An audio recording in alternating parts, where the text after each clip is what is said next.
𝐿𝐥𝐵, there are 7 heads of the Werewolf Union and 23-member packs. Bridget spoke as she wheeled herself around the desk in Tristan's office. I nodded attentively. Of course I had learnt all this in werewolf history and the current affair classes, but I didn't want to come off as arrogant. Besides, there's probably a lot Bridget could teach me that I couldn't learn in the classrooms. Like Jasmine had said when she showed me the prisons in the tunnels. Some information was reserved for a select few. And as unbelievable as it was, as Luna, I was officially part of that select few. Silvercrest, Calhoun, Stone, Row, Pine, Redstone and the Step Pack. All of them are sending their representatives today. I don't have time to give you a background on all of them, but here are the ones to look out for. Bridget spoke so quickly, I struggled to digest everything. It wasn't even her fault though. The representatives were currently waiting for a meeting that had been postponed twice now. The first time because me, Josh and Mikey had held up Bridget, and the second being the video. If I could take notes I would, but something told me I didn't need to give everyone a reason to doubt my capabilities or my right to be here overall. Captain Nakamura, the new chief of defense, sat quietly on the couch hearing Bridget speak. He was Captain Park's replacement and I didn't really know much about him. But Peter had assured me that he could be trusted before he had left for some duties that Bridget had given him. I was so used to Tristan's small team of people, I forgot that there were other more experienced and older people who also ran things. Not saying Peter or Raphael or even May were incompetent.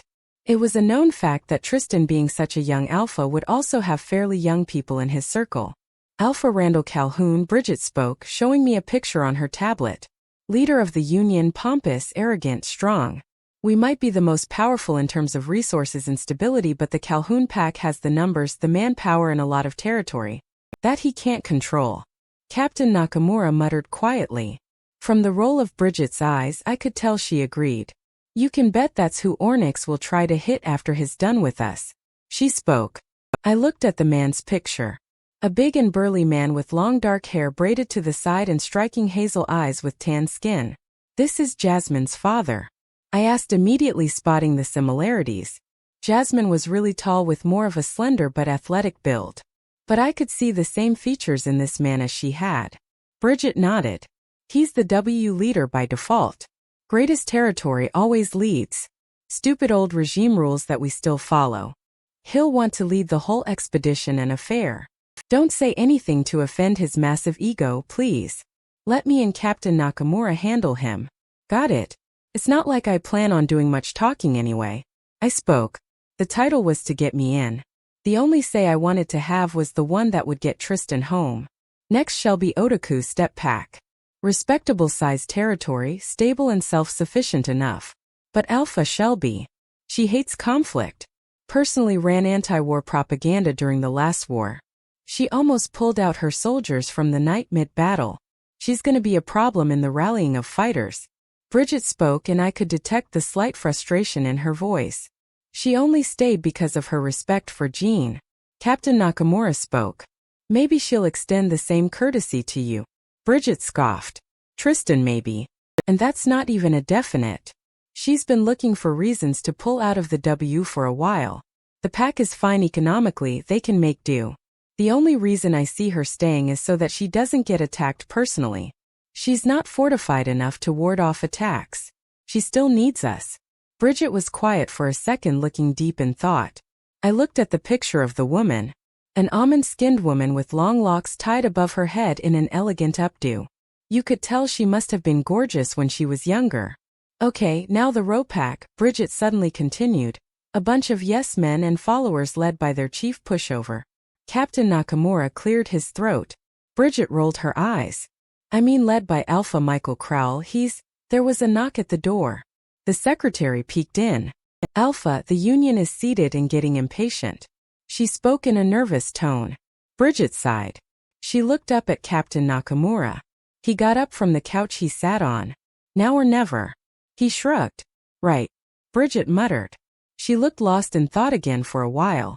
She then looked up at me. You're about to enter the lion's den.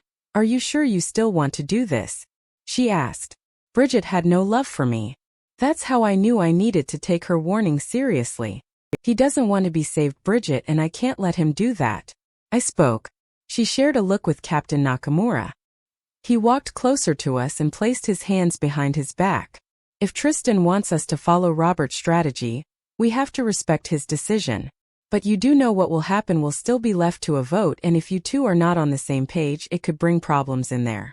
He warned. I furrowed my brows. I had told Bridget about Tristan's last message or order, whatever it was. I hadn't thought much of it at the time. I thought it was just some army talk I wouldn't understand or was privy to be honest. But now I was curious. What's up with that anyway? What was Tristan's dad's strategy? Bridget shifted in her seat. Robert was a pacifist for the most part. It was Captain Nakamura who spoke. I couldn't tell whether or not he was disgusted by the fact.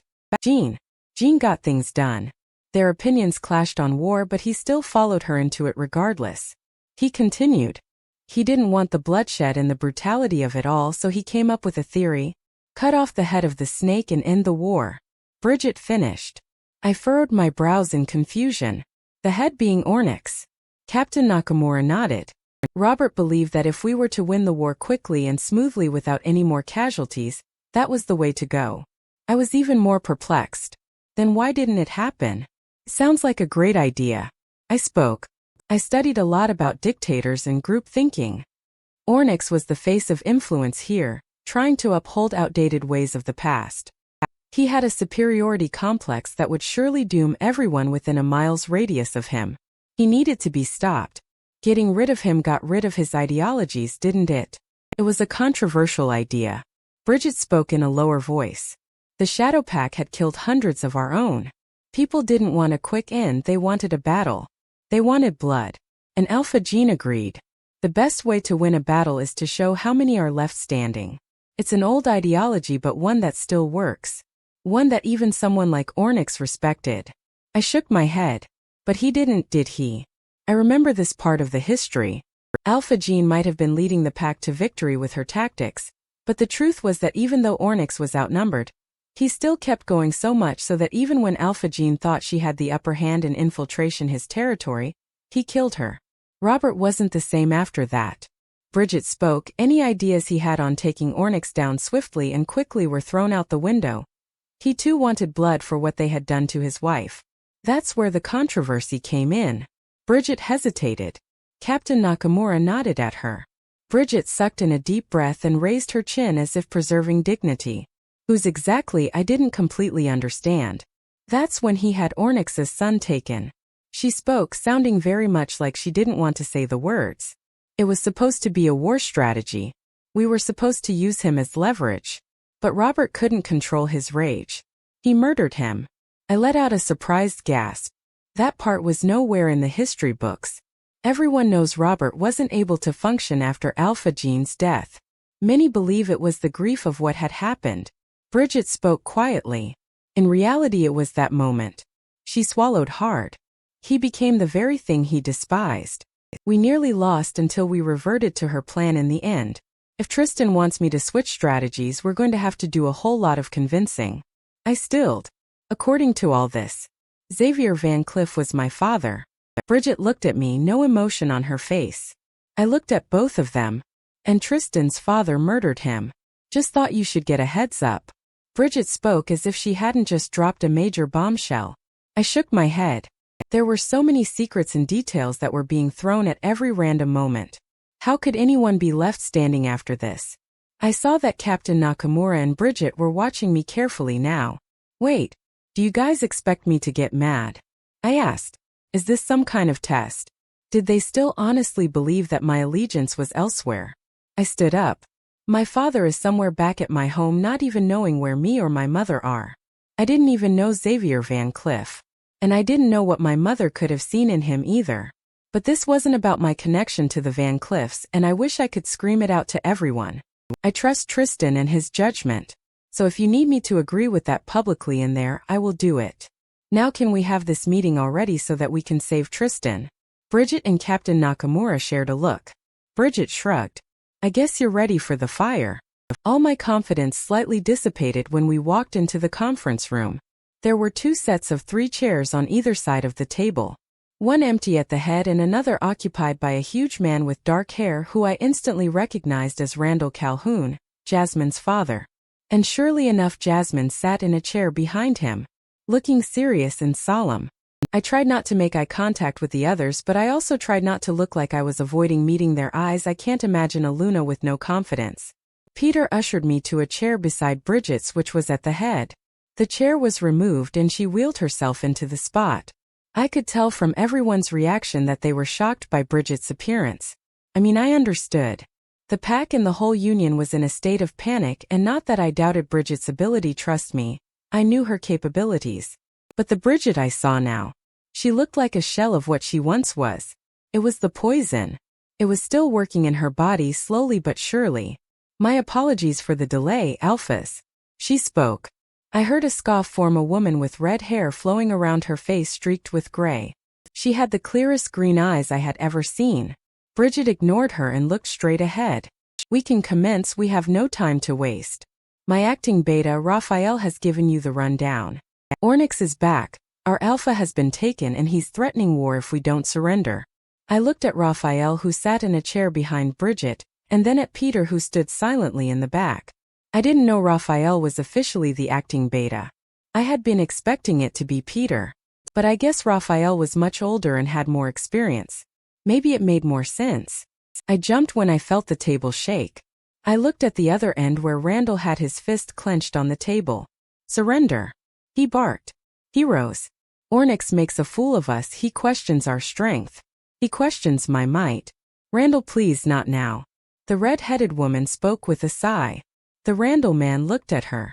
He then looked at everyone around the table. We don't need a speech, we need strategy.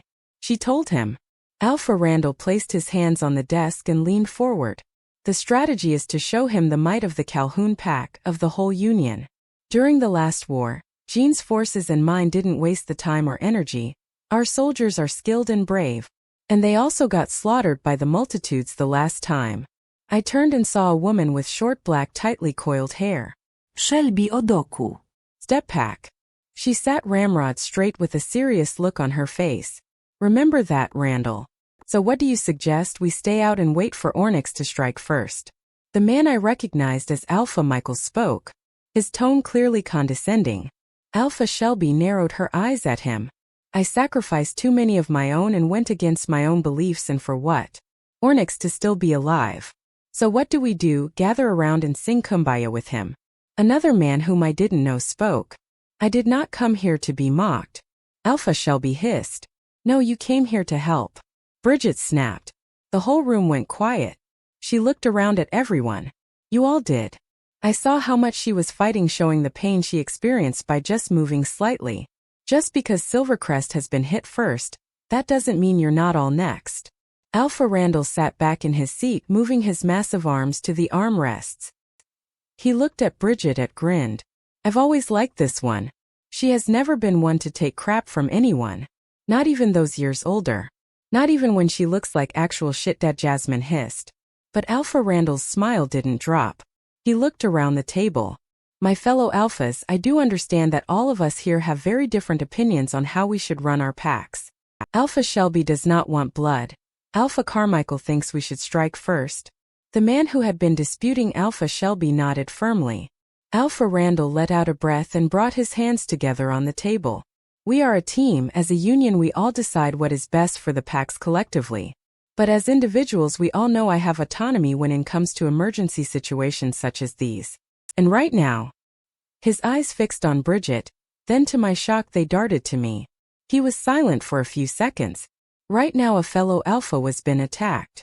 One of us, I think it would be improper if we didn't at least hear from the ones who knew Tristan the best. He paused. Everyone turned to look at Bridget. But that's not who Alpha Randall was looking at. You must be the controversial new Luna. He spoke. Everyone's eyes turned to me. I felt like shrinking into myself at the sudden attention. Bridget shifted in her seat. Alphas, may I introduce Crystal Swan? She spoke. I felt like everyone was studying me, inch by inch, trying to find pieces of me to pick apart. Alpha Carmichael's mouth made an then it twisted into a scowl. Ornyx's granddaughter. There was a brief moment of silence. Just a brief moment when I thought everything would be okay. And then it happened. Everyone snapped. This is her. Wait, the stories were true.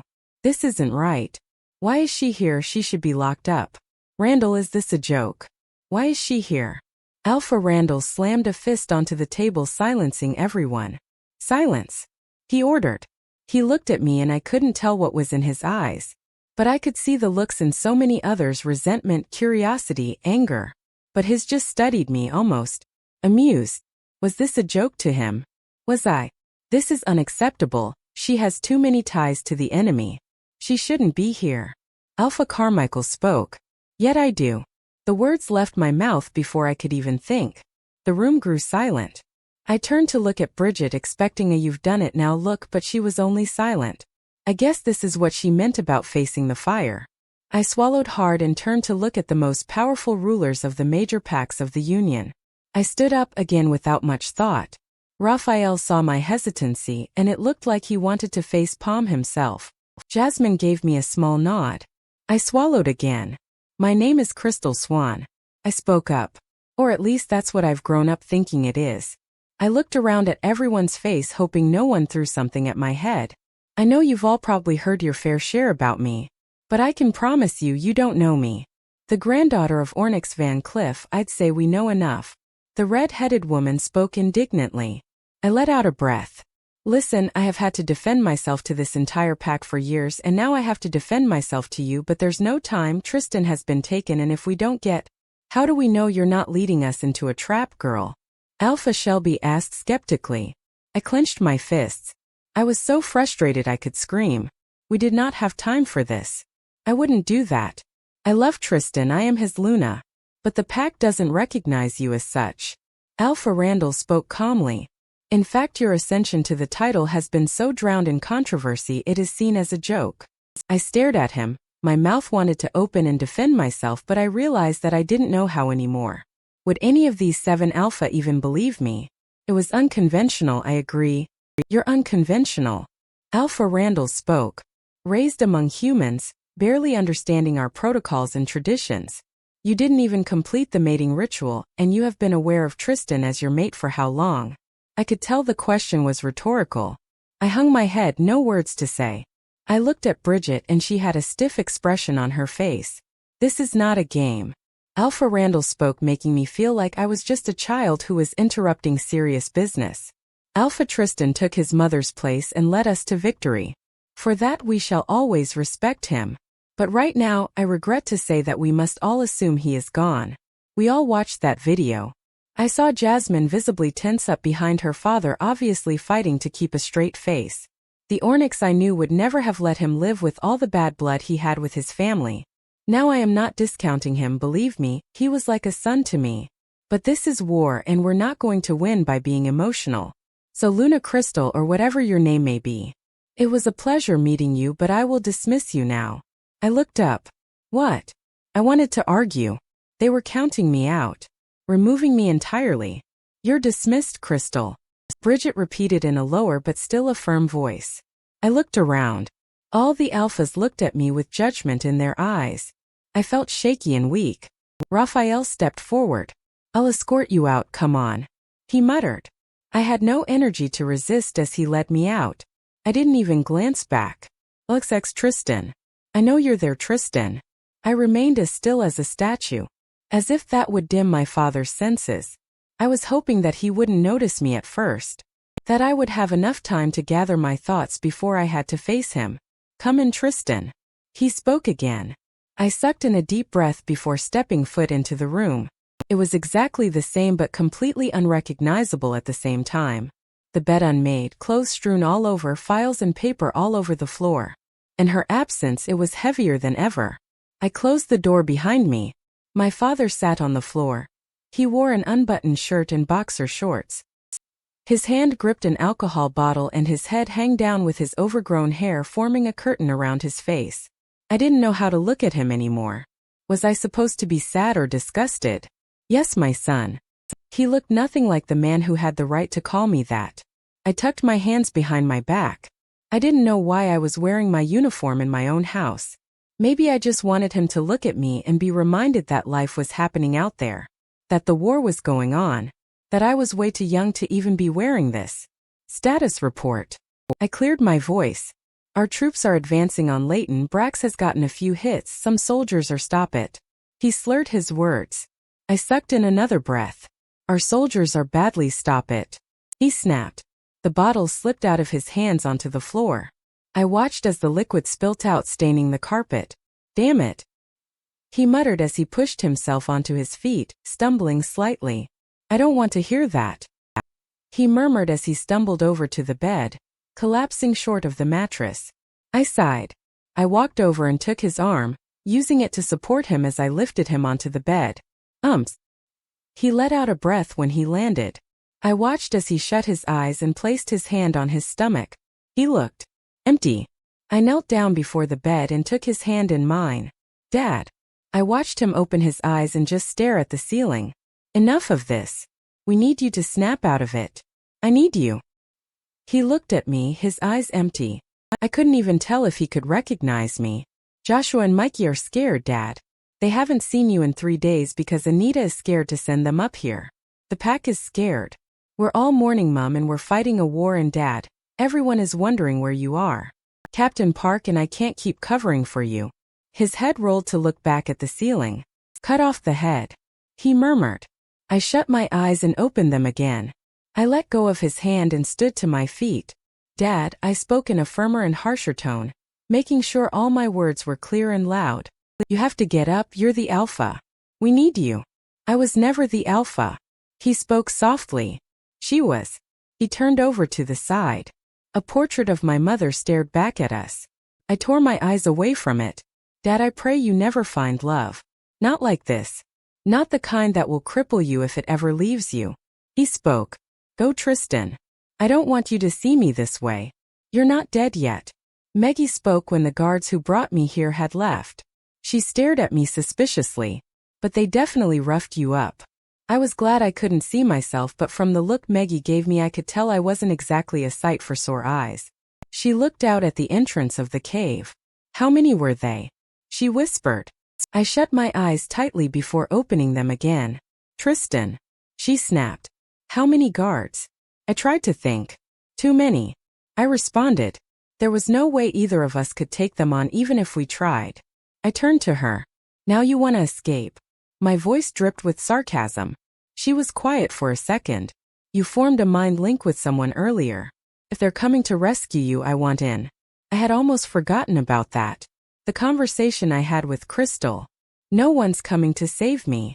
I muttered. Her jaw fell slack. Some alpha you are. She huffed before leaning her head back on the hard wall. I did the same. I didn't regret what I had told Crystal. But I also didn't forget what I had seen in Roman's eyes. He didn't want to kill me. And I could use that to my advantage. I looked at Meggy. I didn't see how I could get out of here. But I decided that the least I could do was try to go out having done one good thing. Take out Ornyx Van Cliff. Crystal, well, that went well. I spoke sarcastically as I slumped down into Tristan's couch. The one in his office. I had never felt so tired and defeated in my life. I just wanted to curl up and close my eyes forever to make it all go away. But of course the ache in my chest would never allow it. The haunting of Tristan would leave me floundering in an eternity of nightmares and pain. This was supposed to be our chance to send the cavalry out to Tristan, and it didn't work. They just refused to listen to me. They just shut me down like everyone in this town always did. The Union has always been ruthless. Raphael spoke quietly. They need to be. Especially in our situation. I looked at him still standing at the door. Yeah, I bet he had no oppositions whatever to a room full of alphas telling me exactly why I don't deserve to be here. Yeah, but their views don't exactly help us get Tristan back, do they? This is bigger than Tristan. Not to me. I thought to myself, but then quickly pushed away the thoughts. Our goal is to figure out how to save the packs from Ornyx. I got up. Well, clearly the pack doesn't want or need my help, so maybe I should just go. Raphael stared at me with a straight face, clearly unopposed. Bridget and Jasmine returned to the room. Captain Nakamura behind them. I was surprised to see Jasmine pushing Bridget's chair this time. I don't know. It's just that the sight of her actually being helped made her look all the more frail. Where are you going? Bridget asked. Before I could answer, she snapped. Sit down. I sighed. Captain Nakamura closed the door behind them. I walked back to the couch and slumped down. What are they going to do? Raphael was the first to speak.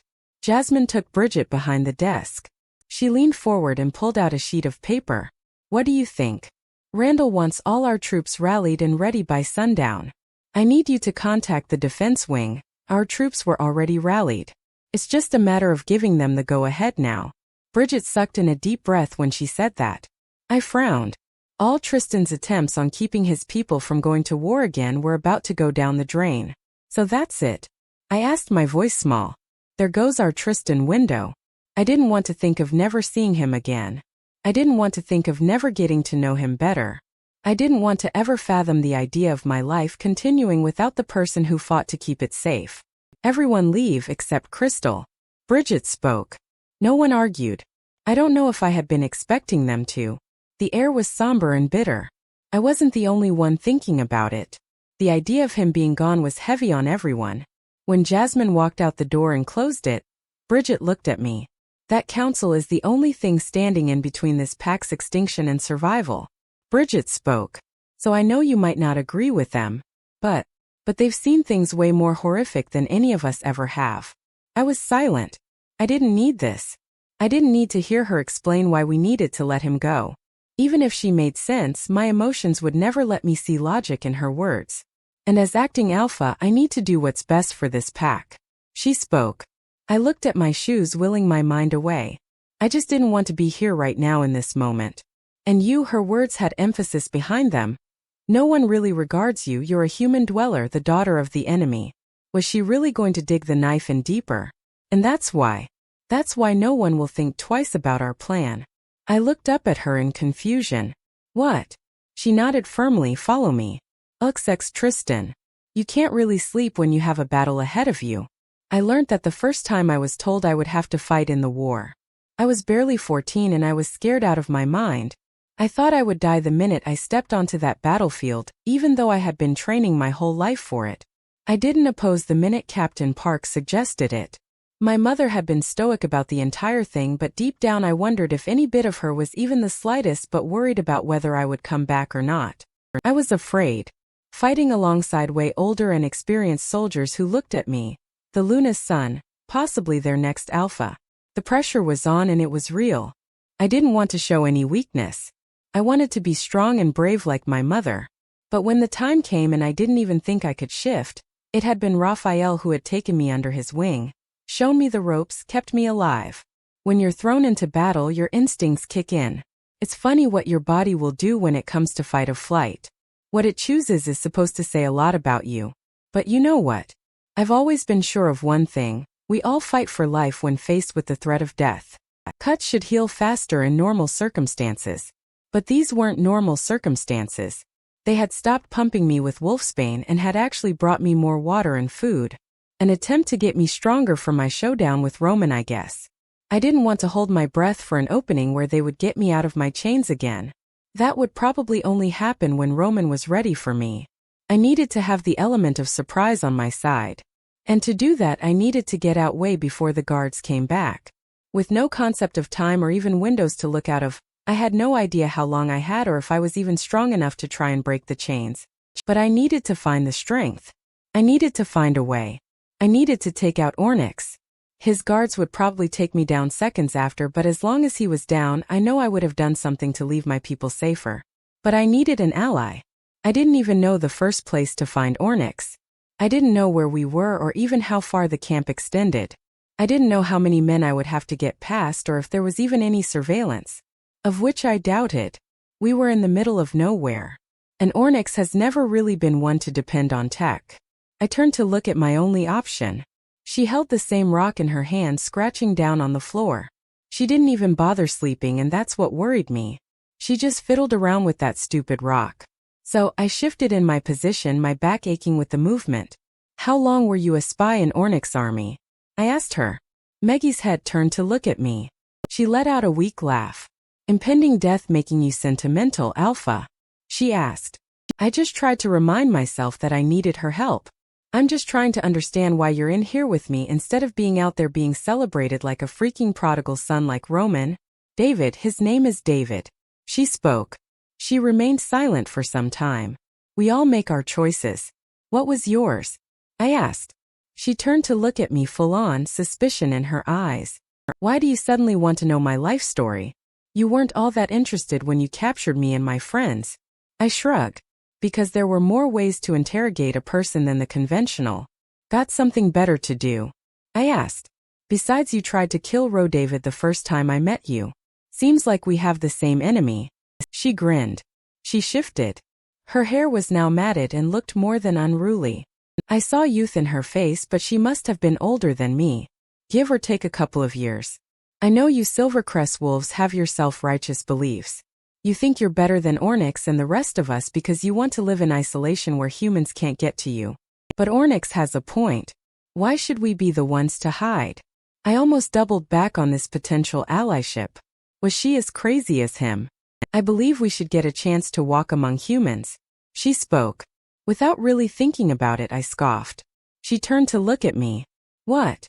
Is that different from the sheltered crap you folks learn in Woodfell? You use their tech, learn their ways. You emulate them and demean our kind, we evolve. I corrected. She laughed. Yeah.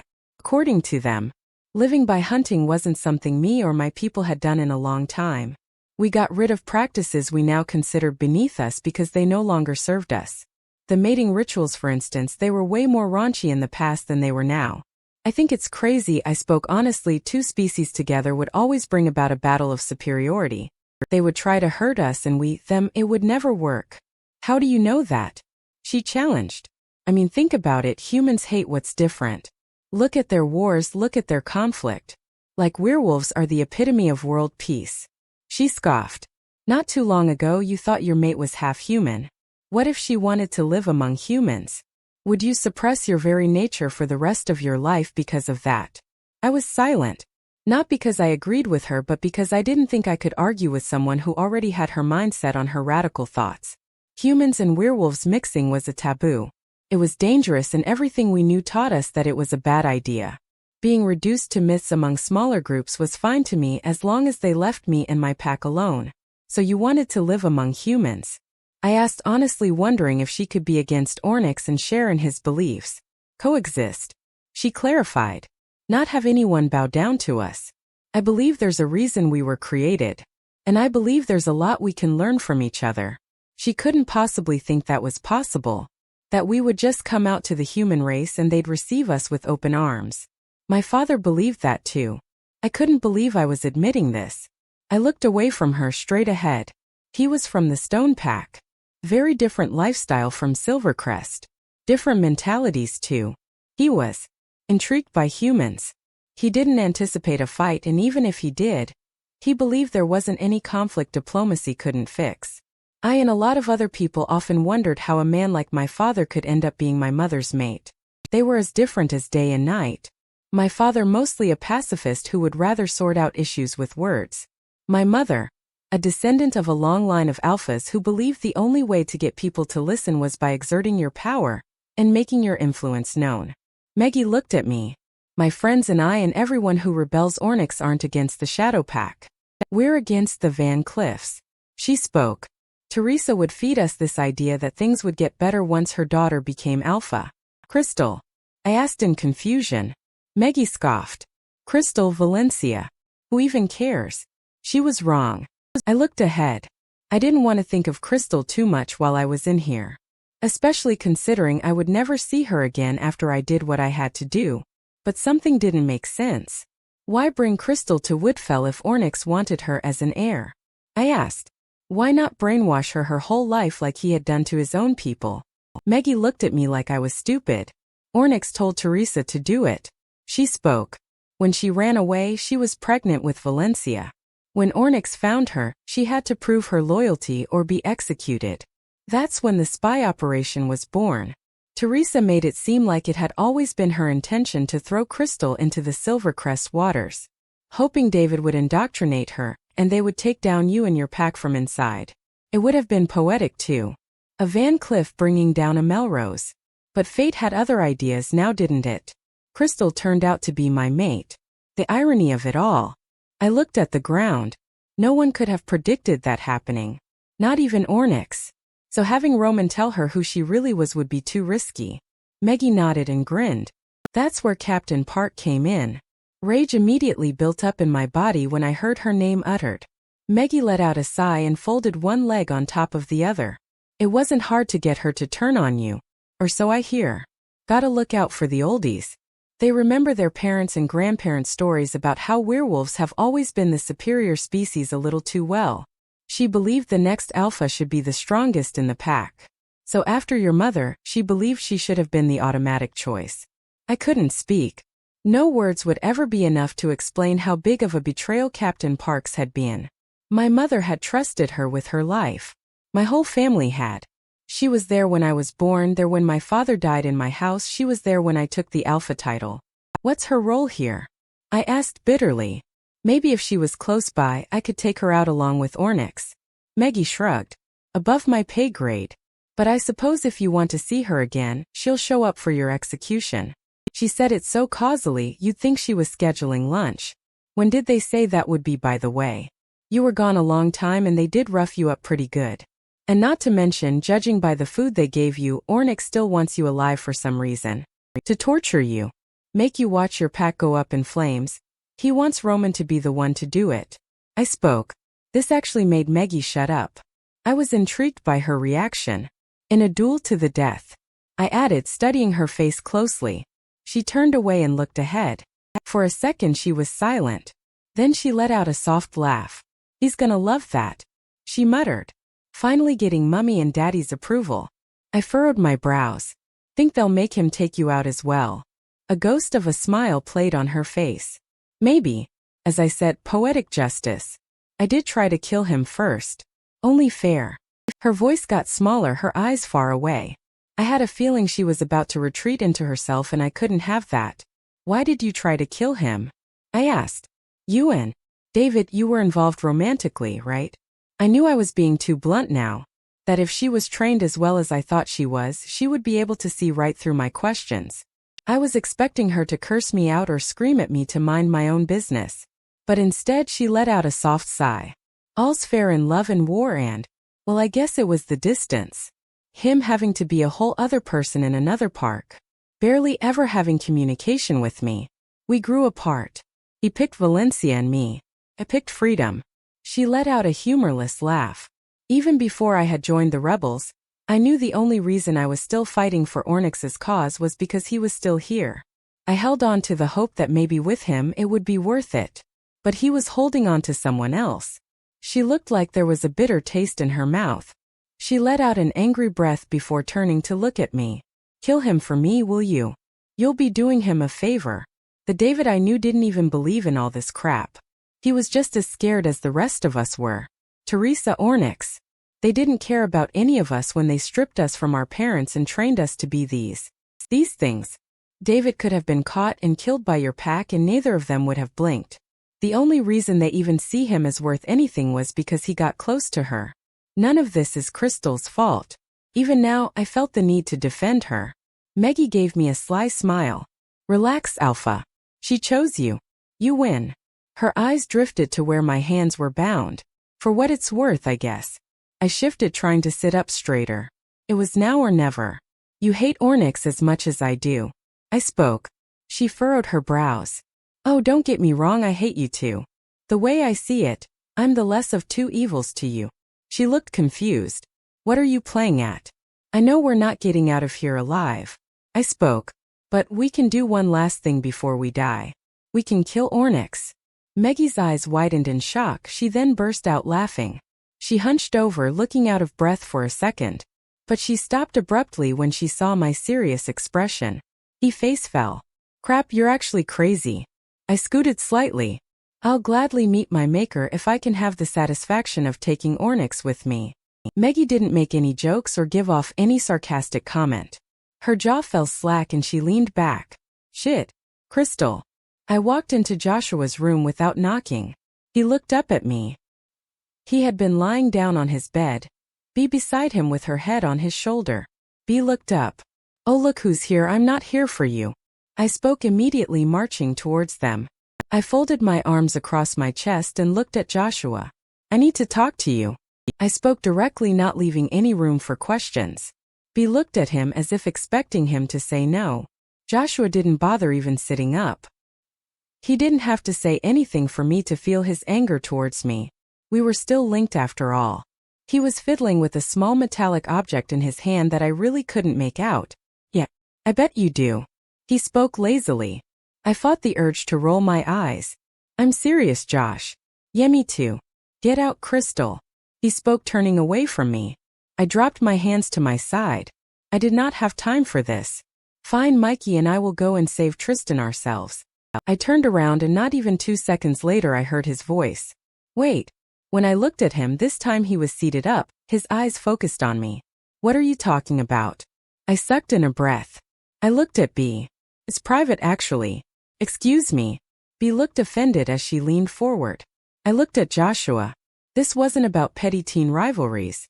This was more serious than all that, and believe it or not, it was actually safer for B if she had no clue about any of it. The mind link was 100 still there. I could feel Joshua's conflict, his anxiety, and a little bit of hope. And I knew that he could also tell that I was 100% serious. He turned to his girlfriend. B, I'll fill you in later. B looked beyond shocked. She looked at me, then at Joshua. Are you kidding me right now? Joshua didn't look like he wanted to argue. In fact, that was the last thing he wanted to do. As I said, this wasn't about petty teen drama, including their relationship. Give us a minute. He spoke with no other explanation. B, still looking more than offended, scoffed. Fine, don't talk to me, Josh. I swear I'm so done. She got off his bed, angrily threw her feet into her shoes and started for the door. She slowed and shot me a glare as she walked past me. I looked at her blankly, knowing I had more important things to worry about than her hating me more than she already did. When the door shut and I heard BA's footsteps disappear, I turned to Joshua. What is it? He asked. I stepped closer. You have access to my mind, why don't you check? Joshua gave me a side grin that held no humor or amusement at all. That would mean you getting access to my mind as well. And trust me, you do not want to know what I think about you right now. I rolled my eyes. Yeah, whatever, I don't even care. Look, the WU is officially preparing for war. They have battle strategies in place, but they've all agreed that Tristan is beyond saving.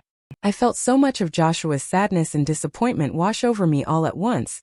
They almost felt like my own emotions. I tried to clear my head, which is why we're putting together a team to find Tristan, and I told Bridget I wanted you and Mikey in it. Joshua's sadness and feelings of hopelessness immediately spun into shock and an element of elation. He eyed me suspiciously. So what? You want us to thank you, to be grateful that you're giving us what's rightfully ours. I moved closer to Joshua. You have access to my literal mind, Joshua. If you still think I'm holding back, search my mind. Find any ill motives. I was screaming now, but I didn't care. I wasn't supposed to be letting Joshua get to me, but he definitely had a talent for it. I took in a breath, trying to calm myself down. I need you and Mikey to help me contact him. We did it once, and he chose to talk to you. He had a choice and he chose to let you in over us. Suddenly it hit me like a ton of brick. Oh my gosh. I spoke slowly. I threw my hands in the air. That's what all this is really about. You're jealous. Joshua's face darkened. Why would I be jealous of you? I let out a hollow laugh which only seemed to agitate Joshua more. Of course it was Psychology 101. Does it really matter that he loves me too, Josh? I asked. Is it a crime that Tristan might love me just as much as he loves you? Joshua clenched his jaw. I could tell I had hit a nerve. Yes. He seethed. Yes, it does. He threw his legs off his bed and stood up. He pointed an accusatory finger in my face as he stepped closer to me. It does, because we're supposed to come first, Mikey and I. Family is what should matter to him more than his mate. I asked, raising my brows. Joshua obviously wasn't pleased that I had spoken back. He hung back as if just realizing what an offensive stance he had taken. I shook my head at him, for the first time realizing just how young he was. Sure, I was probably only about a year older than him, but that didn't matter. Not in this moment. Because right now I saw an immaturity that was so self-describable, I couldn't believe I had missed it earlier. I'm sorry you felt like he didn't pay attention to you or Mikey. I spoke, my voice was softer than he deserved. But for you to think even for a second that Tristan doesn't care about you, Josh, he works so hard, does all he does for you. And Mikey. I decided to do something I never would for Joshua Melrose. I stepped forward and placed a hand on his shoulder. He stiffened and looked at me like I was in the wrong place. And boy, did I feel like I was.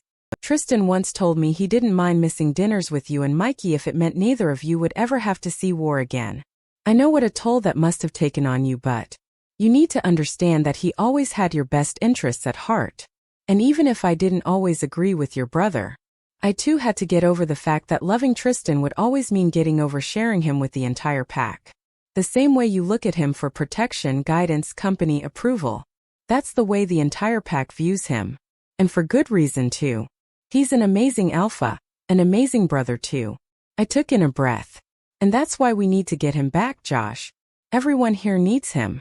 Joshua didn't say anything. He looked away. But enough of his emotions sipped into me for me to understand he was fighting back tears. Finally he looked back at me. What do we need to do? I let out a breath, grateful. Tristan never wanted you or Mikey involved in any of this. And I just don't agree with that. Neither does Bridget. If anything, you and or Mikey are going to be the new alphas. You need to know what's going on. Especially since Joshua furrowed his brows. What is it? I swallowed hard. A war is about to break loose.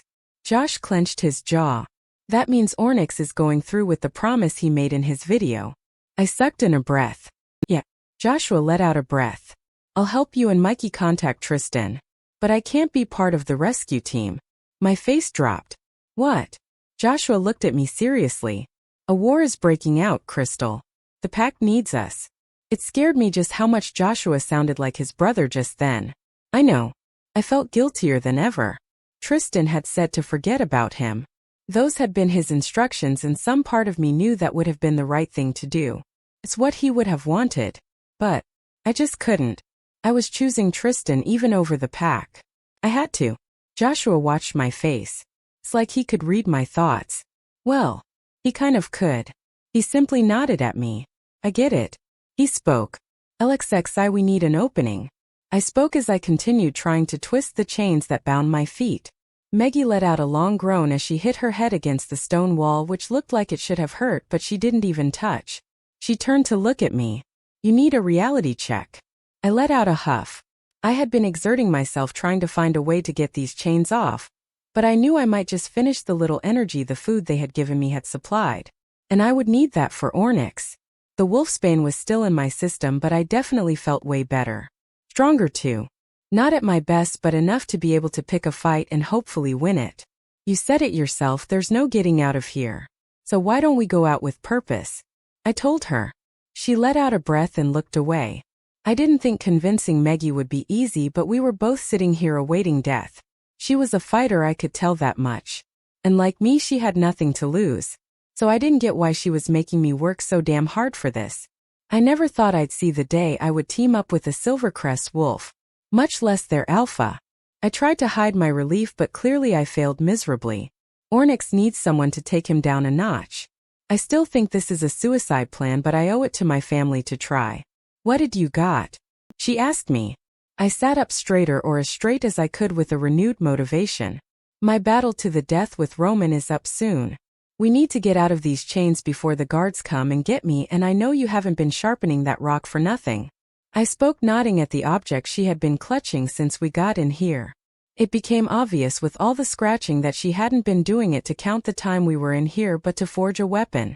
Meggy held on more tightly to it as if I may snatch it. It's never going to work. She spoke.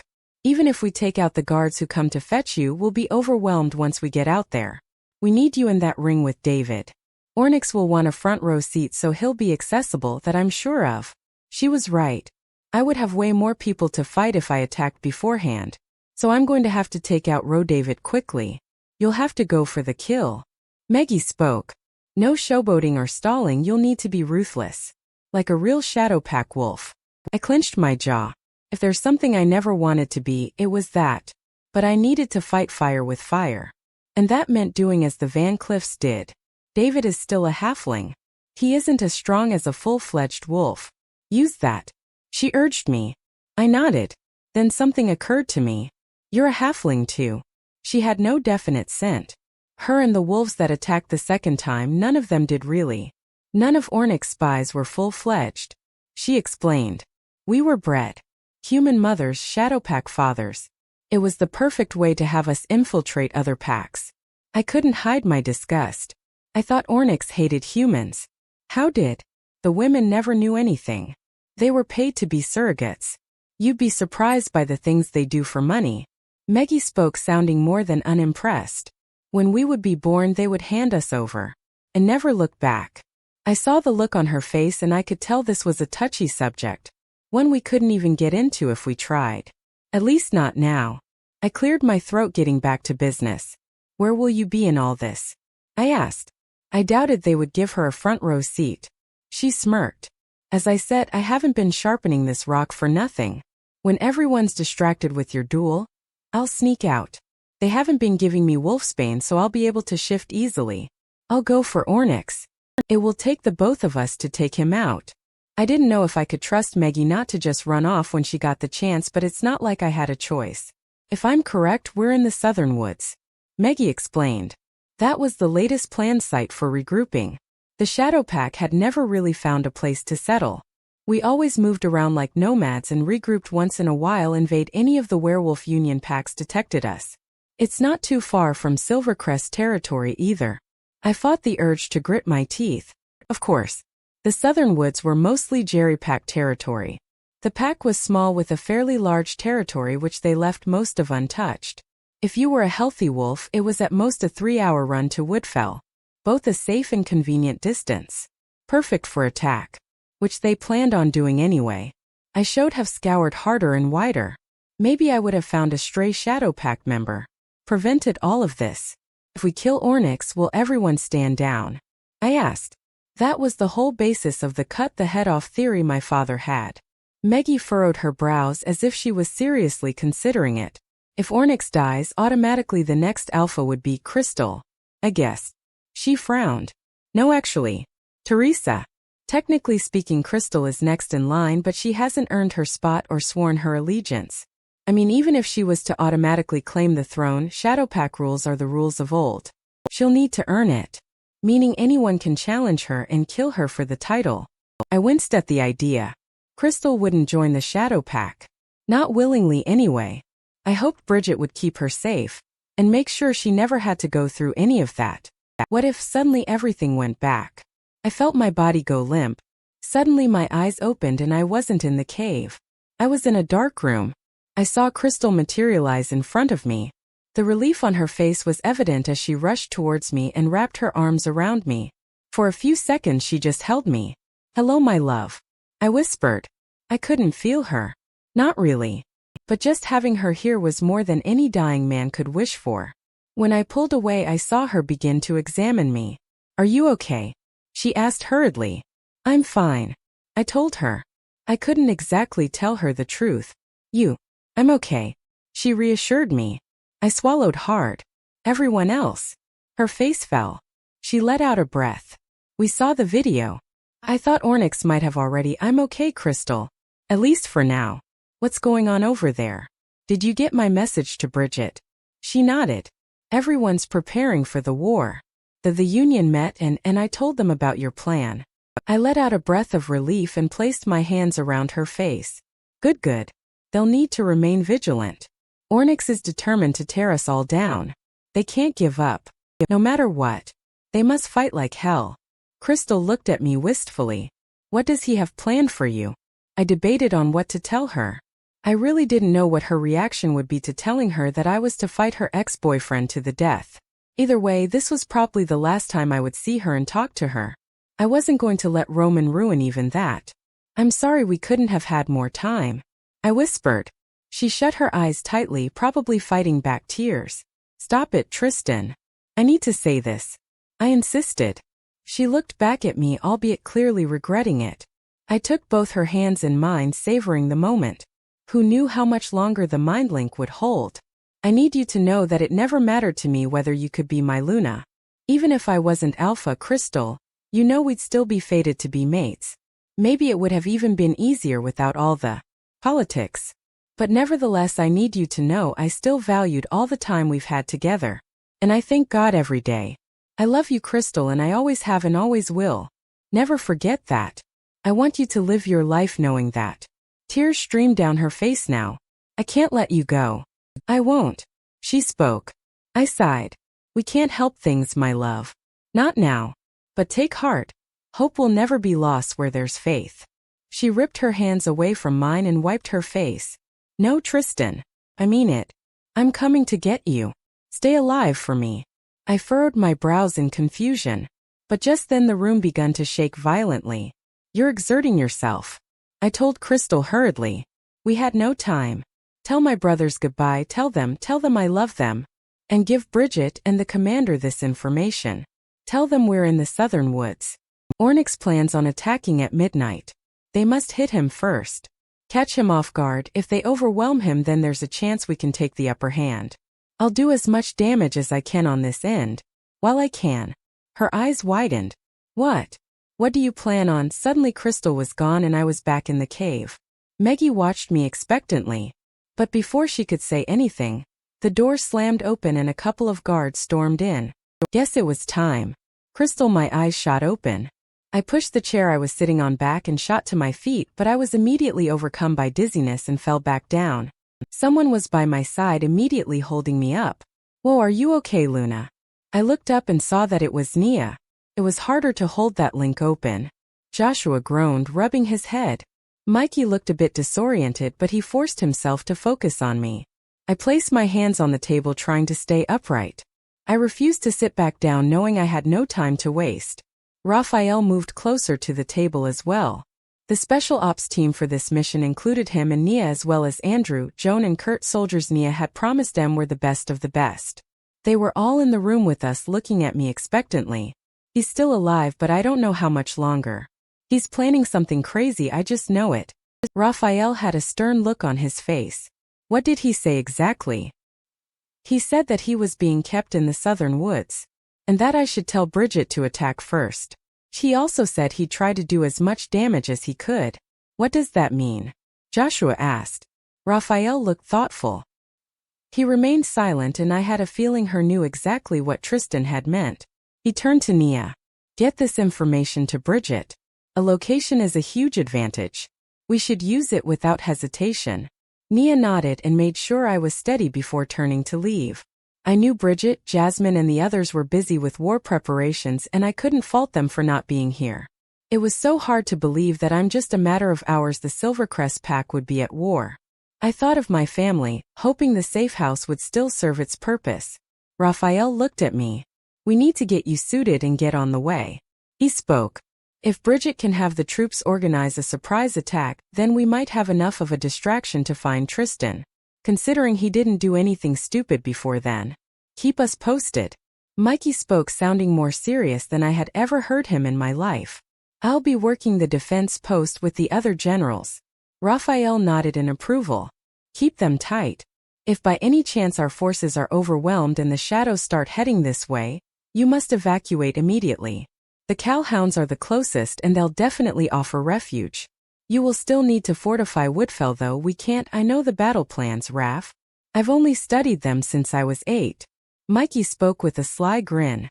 I couldn't help but smile as well. I wondered if in his attempt to keep his brothers so sheltered, Tristan had forgotten how very competent they actually were. I talked Bridge into putting me in the second wave of forces. Joshua spoke. She can't stop me from fighting for my pack. I knew from my short-lived AAP stint that the second wave was sent in if the first one was getting overwhelmed.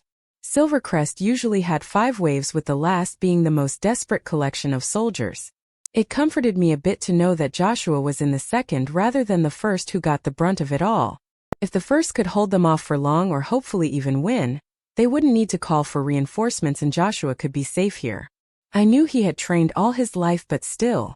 I was determined to bring Tristan back to both his brothers in one piece. And in the off chance that I refused to even consider that I failed, we still needed to preserve the Melrose name and legacy, and Mikey and Josh were it. Raphael stepped forward and put his hand on Joshua's shoulder. His voice was so low I almost missed what he said. Go for the kill. Joshua clenched his jaw and nodded firmly. Gladly. I'm serious, the Shadow Pack doesn't play fair. I don't plan on doing so either. Joshua's tone scared even me. Before I could stop myself, I stepped forward and wrapped my arms around him. I could tell he was in shock about the action, but he slowly placed his hand around me. I looked behind him and gestured for Mikey to join us. He did so and the three of us embraced, the mind link mixing together all our fears and anxiety. When I pulled away, I squeezed Mikey's hand. "For Silvercrest." They both nodded. "For Silvercrest." They muttered in agreement.